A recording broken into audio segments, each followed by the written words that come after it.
2 gadus atpakaļ mēs pārvācāmies no Rīgas uz Kuldīgu.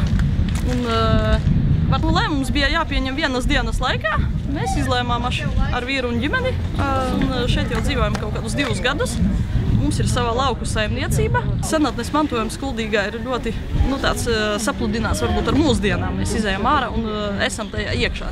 Vispersoniskāks, ļoti interesanta pilsēta, ne tikai dēļ vēstures, bet arī mūsdienu, arhitektūra, pasākumi. Manuprāt, Kuldīgā ir ļoti dārga saistībā ar mani, jo es šeit esmu dzimuši, šeit ir visa mana ģimene un es arī vēlētos šeit palikt visu savu atlikušo dzīvi.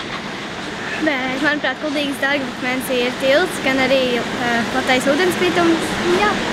Tie galvenie faktori, kas padara cilvēks īpaši šeit, ir labestība un arī tā pati vide, kas mums ir. Mums ir imtā vide, kā jau varbūt esat dzirdējuši, kuldīdznieks arī mēdz saukt arī mazliet par lepniem.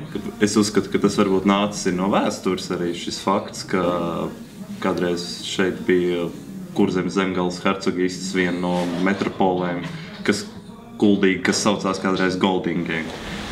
Man patīk Vēnspils. Man patīk, ka tur var ļoti daudz, tur ir daudz vietu interesantu. Mums katru dienu ir ko jaunu darīt, katru dienu nekas nav vecs, katru dienu mēs kaut ko jaunu izdomājam.